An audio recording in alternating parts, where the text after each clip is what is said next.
दोस्तों नमस्कार, मेरा नाम है कुलदीप कुमार और आप देख रहे हैं युवा दस्तक। युवा दस्तक पे आज हमारे साथ हैं गौरव। गौरव जो बचपन से शिक्षा के लिए संघर्ष कर रहे हैं। घर की हालात ख़राब थी, शिक्षा पूरी नहीं हो पाई, तो अपना गांव छोड़ के गुजरात चले गए। वहां जाकर के कुछ दोस्तों से मुलाकात होती है, अपना मार्केटिंग का कोर्स शुरू कर देते हैं कि हम मार्केटिंग इंजीनियर बनेंगे और एक बिजनेस करेंगे और अच्छा पैसा कमाएंगे।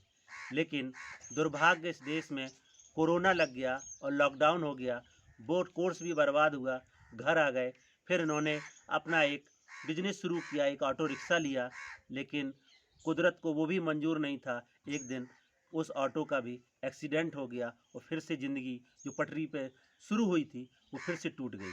आज उसी संघर्ष की कहानी को हम सब युवाओं के साथ साझा करने के लिए गौरव हमारे साथ हैं। हम गौरव से ही जानेंगे कि उनका ये संघर्ष किस तरीके से अभी भी जारी है और किस प्रकार से गौरव आगे अपने सपनों को पूरा करने के लिए कोशिश कर रहे हैं।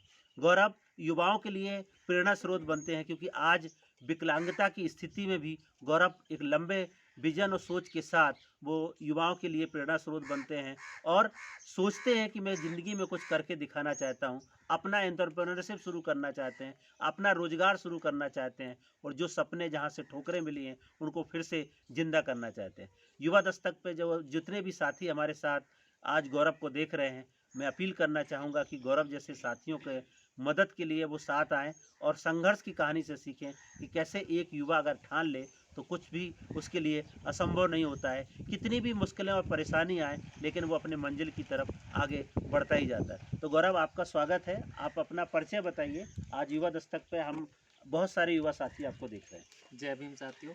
मेरा नाम गौरव कुमार है। मैं ग्राम मलकपुरा पोस्ट छिरिया सलेमपुर जिला जालौन का रहने वाला हूँ। जी। दोस्तों, मैं बहुत छोटे परिवार, गरीब परिवार से हूँ और 3 बहनें और मैं और मम्मी पापा, छोटा सा परिवार है।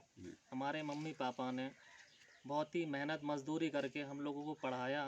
थोड़े जैसे हम लोग समझदार हुए, थोड़े से बड़े हुए, तो मुझे भी लगा कि मुझे भी अपने माँ बाप की थोड़ी सी मदद करनी चाहिए।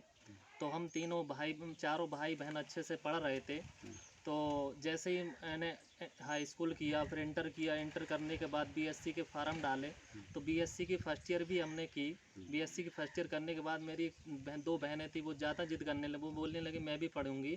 तो क्योंकि घर की आर्थिक स्थिति ज़्यादा अच्छी नहीं थी, तो इस वजह से मैंने अपनी पढ़ाई बीच में रोक दी।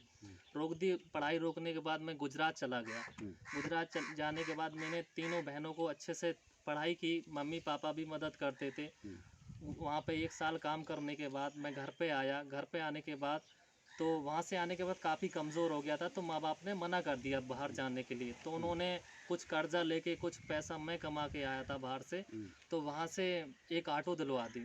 ऑटो दिलवाने के बाद 2 ढाई साल मैंने ऑटो चलाया। फिर मेरे एक दोस्त का कॉल आया, बोले गौरव क्या कर रहे हो? मैंने कहा भाई ऑटो चला रहा हूँ। तो उसने कहा आपके लिए एक बहुत अच्छा काम है, आप यहाँ पे मेरे पास आ जाइए और अच्छा खासा पैसा भी कमाओगे। मैंने कहा ठीक है। तो मैंने घर पे ऑटो रख दी और मैं चला गया वहाँ पर फतेहपुर में बुलाया था उसने मुझे। फतेहपुर चला गया। वहाँ पे जाने के बाद मैंने देखा, सारी चीज़ों को मैंने समझा। तो वहाँ पे नेटवर्किंग का जो मान ली काम था, तो एक चीज़ मुझे बहुत अच्छी लगी नेटवर्किंग सीखने की। तो मैंने वहाँ पे मुझे बताया आप 3 साल का ये कोर्स करोगे, आपकी एक बढ़िया अच्छी खासी पहचान बनेगी और आपको 40-50 हज़ार रुपये महीने का मिलेगा 3 साल कोर्स करने के बाद। मैंने कहा ये चीज़ ठीक है। मैंने कहा ठीक है। तो मैंने पिताजी को बताया। मैंने कहा पिताजी ऐसी ऐसी बात है। तो पापा ने कहा ठीक है जी, मान ले कर लो, मैं कहीं ना कहीं से पैसा करके तुम्हें पहुँचाता रहूँगा। तो 20 हज़ार उसमें लगे थे जो एडमिशन के लिए। तो 20 हज़ार देने के बाद पिताजी ने हर महीना 2 हज़ार, 4 हज़ार, 5 हज़ार खर्चा पानी भेजते रहे। फिर वहाँ से आने 2 ढाई साल मैंने अच्छे से वहाँ का कोर्स किया। कोर्स कंप्लीट हमारा होने ही वाला था कि कुदरत को शायद कुछ मंजूर नहीं था, क्योंकि वहाँ पे लॉकडाउन लग चुका था। लॉकडाउन लगने के बाद ढाई साल के 2-4 महीने थे। 2-4 महीने के बाद मैं अच्छी खासी पोजीशन पे पहुँचने वाला था। लॉकडाउन लग जाने के कारण मैं घर पे आ गया। घर पे आने के बाद फिर से बेरोज़गारी सी छा गई, क्योंकि घर की आर्थिक स्थिति कुछ ज़्यादा खास अच्छी नहीं थी। तो इस वजह से मैं फिर से ऑटो रिक्शा चलाना स्टार्ट कर दिया। ऑटो रिक्शा चलाने के बाद 10 ही 15 दिन हुए थे मुझे ऑटो चलाते हुए। लॉकडाउन में ही हमारा एक्सीडेंट हो गया था। एक्सीडेंट होने के बाद मेरे दोनों पैरों में रॉडें पड़ी हैं। अभी से पूर्ण रूप से स्वस्थ नहीं हूँ। उसके बाद कुछ ही दिनों बाद मेरी छोटी बहन थी जिसकी तबीयत कुछ ज़्यादा ही ख़राब हो गई थी, तो उसका भी देहांत हो गया, वो भी ख़त्म हो गई। कुछ ही दिनों बाद फिर मेरे बाबा जी थे, दादाजी थे, तो वो भी एक्सपायर हो गए। एक्सपायर होने के बाद तो मेरे माता पिता ने खूब बहुत सारा संघर्ष किया। काफ़ी संघर्ष करने के बाद अभी भी है मेरी कोशिश जारी। अभी भी ऊपर वाले का दुआ है कि थोड़ा बहुत चल फिर लेते हैं, कुछ अच्छा करना चाहते हैं, कुछ बेहतर करना चाहते हैं। तो मैं अपने युवा भाइयों को बताना चाहता हूँ, लाइफ में कितनी भी दिक्कत परेशानी आए, कभी आप हार मत मानना। बहुत बड़ी धन्यवाद बात साथियों। गौरव ने बोला है कि युवा साथी कितनी भी परेशानी आए लेकिन आपको हार नहीं माननी है।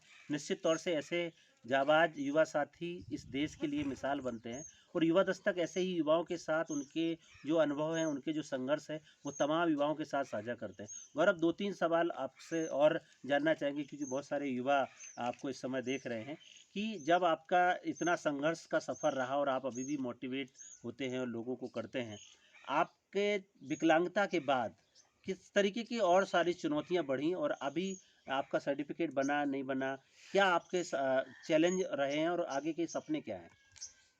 जी सर, आगे के सपने हमारे ये हैं, मैं लाइफ में कुछ बड़ा करना चाहता हूँ सर, जहाँ जी। से मेरी एक खुद की एक पहचान हो, लोग मुझे जाने पहचाने। भले ही मैं, क्योंकि इंसान शरीर से विकलांग नहीं होता, दिमाग से विकलांग होता है। बहुत ठीक बड़ी है। बात बोला है कि शरीर से विकलांग की बात नहीं है। अगर आदमी दिमाग से विकलांग हो गया तो फिर समझ लीजिए वो कुछ नहीं कर सकता है। तो उस विकलांगता को कैसे उन्होंने अ, चुनौती मानते हुए और उससे निपटने के लिए वो संघर्ष कर रहे हैं। सपने क्या हैं गौरव? क्या करना है अभी? सर मैं कुछ बड़ा, कुछ अच्छा करना चाहता हूँ। मैं कुछ हमारी एक पहचान हो।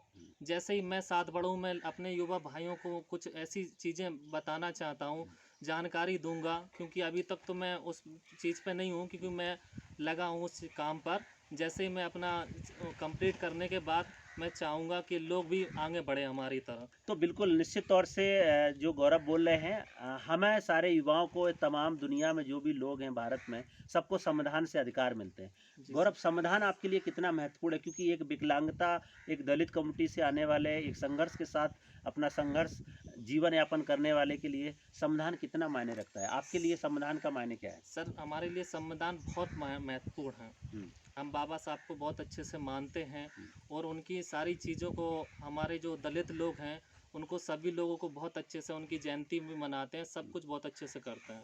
तो अभी गौरव, आप आगे अपने स्वरोजगार के लिए, क्योंकि एक विकलांगता आपके पास आ गई है, एक चुनौती है, लेकिन आप उसको संघर्ष में बदल रहे हैं। क्या सेटअप बनाने का सोच रहे हैं? आप क्या करेंगे?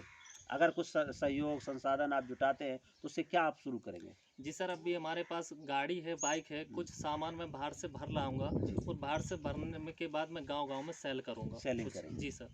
तो गौरव का अपना प्लान है कि वो एक छोटी सी अपना बिजनेस शुरू करेंगे, क्योंकि सपना ही था, पढ़ने भी मार्केटिंग गए थे, कि अपना खुद का एक बिजनेस सेटअप करेंगे और बता रहे हैं कि हम गांव-गांव फेरी लगाने का काम करके ताकि आजीविका को और अच्छे से सुदृढ़ कर पाएँ। युवा दस्तक पे जितने भी युवा साथी जुड़े हैं, मैं चाहूँगा कि वो गौरव की स्टोरी से सीख सकते हैं कि कैसे एक युवा तमाम मुसीबतों के बावजूद भी अपने संघर्ष को जारी रखता है, संविधान की बात करता है, अधिकार की बात करता है, खुद लेने की बात करता है, दूसरे युवाओं को दिलाने की बात करता है। निश्चित तौर से मैं अपील करना चाहूँगा कि ऐसे युवा साथियों के साथ जुड़ के इनको सपोर्ट करने की ज़रूरत है ताकि इसने इनके हौसले कभी भी टूटे नहीं, हमेशा हौसले बुलंद हों। तो गौरव, युवा दस्तक पे आपको बहुत सारे युवा देख रहे हैं, सुन रहे हैं, आपकी कहानी सुन रहे हैं, अभी आपको यहाँ पे लाइव देख रहे हैं। तो उनके लिए आपका क्या संदेश है? आप उनको क्या 1, 2, 3 बातें जो आप बताना चाहें ताकि वो आपसे सीख लें? मैं सभी युवाओं को ये बताना चाहता हूँ, मैं भले ही शरीर से विकलांग हूँ, क्योंकि इंसान शरीर से विकलांग होता है लेकिन दिमाग से विकलांग नहीं होता। जी। और जो इंसान दिमाग से विकलांग हो, शरीर से कुछ भी अच्छा बना रहे तो उसका कुछ नहीं हो सकता। बिल्कुल। जी। तो वो बोल रहे हैं कि दिमाग से विकलांग नहीं होना है और निश्चित तौर से बहुत बड़ा बेंचमार्क उन्होंने दिया है कि हमें किसी के शारीरिक अक्षमता को कमजोरी नहीं समझना चाहिए। हमारा दिमाग है और हम दिमाग से फिर से कुछ बन के दिखाएंगे। और जो हमारे महापुरुषों ने, बाबा साहब अम्बेडकर की बात कर रहे हैं, संविधान की बात कर रहे हैं, संविधान में जो सारे अधिकार मिले हैं उनकी बात कर रहे हैं। गौरव, आपके जैसे बहुत विकलांग साथी हैं, दिव्यांग साथी हैं, उनके लिए तमाम तरीके की स्कीमें चल रही हैं। उनके लिए कुछ सोच है आपकी? क्या उनको उनको संदेश देना चाहेंगे कि वो कैसे वो अपना एंटरप्रेन्योरशिप स्थापित करें? जैसे आप सोच रहे हैं कि हम अपना बिज़नेस शुरू करेंगे। कई लोग को क्या बोलते हैं कि अरे हम तो विकलांग हो गए, वो बेसहारा हो गए, अब तो पड़े रहते हैं, टेंशन में रहते हैं। वो कैसे उभरें? टेंशन में रहने की ज़रूरत नहीं है। कुछ मान ले अपना करो, भले ही छोटा मोटा दुकान खोलो, कुछ छोटा मोटा क्योंकि किसी के सहारे मत रहो आप लोग। बिल्कुल। खुद सेल्फ डिफेंस बनो, कुछ भी छोटा मोटा बिजनेस करो, उससे आप आगे बढ़ सकते हो। तो बहुत बड़ी बात बोली है कि खुद भी सेल्फ डिफेंस बनो, खुद का बिजनेस करो, अपने आप पैरों को मजबूत करते हुए आगे बढ़ने की ज़रूरत है। बहुत बहुत धन्यवाद गौरव, आपने हमारे साथ बातचीत किया। सौरभ की किस तरीके से आप इस संघर्ष को आगे जारी रख रहे हैं। आज की चर्चा में इतना ही। इन्होंने जितने भी अपने अनुभव को साझा किए, निश्चित तौर से हमारे तमाम युवा साथी उनसे सीख ले सकते हैं। युवा दस्तक हर रोज़ ऐसे ही युवाओं के साथ बात करता है, उनके संघर्ष को जानता है और उनके संघर्ष को बल देता है, ताकि इस देश में युवाओं की आवाज़ को बुलंद किया जा सके। तो आज की चर्चा में इतना ही। कल फिर मिलेंगे एक युवा साथी के साथ, जानेंगे उसके संघर्ष सफ़रनामे को और बात करेंगे युवाओं से, युवाओं की आवाज़ को बुलंद करने के लिए। तब तक के लिए नमस्कार, जय भीम, जय संविधान।